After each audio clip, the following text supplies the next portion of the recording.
cas, je vous demande d'applaudir, s'il vous plaît, bien chaleureusement, le réalisateur du film, Bill Condon, Emma Watson, alias Belle, Dan Stevens, la bête, Josh Gad, qui joue Lefou, Luke Evans, alias Gaston, Alexis Loison, alias Stanley, que vous avez peut-être découvert au Mogador, et bien sûr le maestro lui-même, Alan Menken.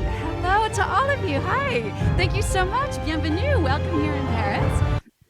I mean, the original is so wonderful, and it's one of my favorite films when I was growing up. So I think I wanted to stay, true as far as possible to it. So it's so wonderful.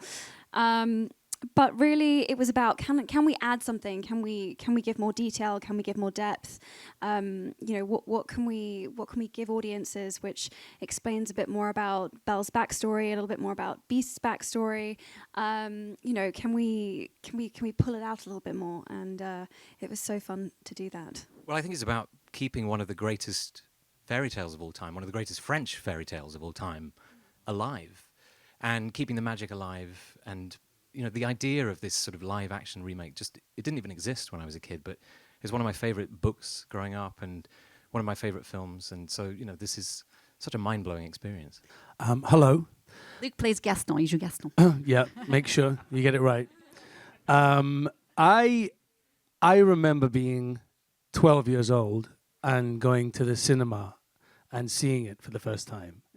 Il a un souvenir d'avoir 12 ans. Yes, I was 12, yeah. Voilà, 12 ans, d'aller voir le film pour la première fois en tant que film d'animation. And I remember how it left a massive mark on me as a child. The music and the story and the messages within the story.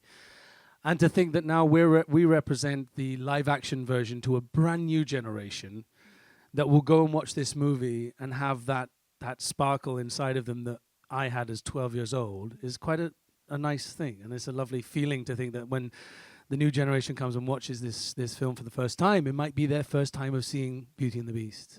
On the one hand, it's great to be the keeper of the flame. And Howard Ashman and I created this score, and I was there at the very beginning. And on the other hand, it's great to let go of that and be a part of a team that's reinventing something.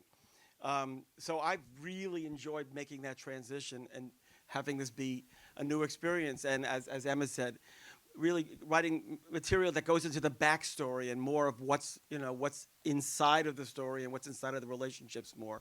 So it's really a joy. Bonjour, bonsoir. Je m'appelle Josh. Merci. That's it. Very That's good. all I know. Thank you. I think all that was French. I'm just going to add qu'est-ce que c'est before I say anything. Qu'est-ce que c'est? Ça marche très bien comme ça. Yeah. I grew up like Luke. I was 10 years old, so I'm clearly I'm younger than Luke. And I just like to point out that the film came out the year I was born. Whatever, Emma. Juste pour les rappeler. Qu'est-ce que c'est depressing? Donc Josh disait il avait 10 ans quand le film est sorti, et Emma a dit moi je veux juste vous dire que moi j'étais née l'année que le film est sorti. Yeah. I've now made myself the most unpopular person. Voilà, mais je suis le moins populaire de l'équipe. Josh, please. Yeah, so I'm an old man now. You. I saw it when I was 10, and I remember it was this new sensation of being in a cinema and applauding at the end of the brilliant songs that this genius and his partner created. And I remember Be Our Guest happening, and the entire audience erupted in applause, which at that time you didn't really see.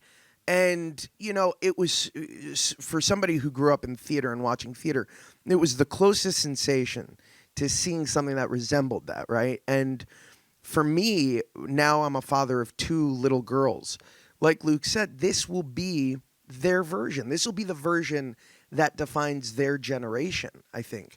And that, continuing that tradition of telling this incredible story with these incredible songs, it's a privilege and an honor. And I think that it's something that hopefully you're going to define 2 generations worth of children. And then we'll do the animated adaptation of the live version, kind of, yeah. Bill, how about you? Like Dan, I come back to the original story. It's the durability of this tale that was written in 1740. The countless versions, the ballets, the TV shows, the movies, the stage adaptations, it's a story. It's a reminder, that we all need very often, to dig deeper and to look behind the surface of the sort of surface dazzle and beauty. So I think the fun is being able to tell that story in our own time, and to adapt it to everything that's going on today. Vraiment, ce qui a été transmis vraiment dans ce film, c'est un équilibre parfait entre la nostalgie et la modernité. Il ne s'agit pas vraiment de tout réécrire, mais vraiment de creuser les parties qui ont été survolées peut-être dans le dessin animé original. Et là, vraiment, on va vraiment très très très loin dans toute la psychologie de tous les caractères. Et donc, en ça, c'est vraiment exactement ce que tout le monde veut voir. Thank you so much to all of you. That was fantastic. En les mains, merci. Can you guys go that way? Voilà, sorti par là. Non, Alexis, par là. Voilà. There you go. Thank you. Thank you. Merci beaucoup.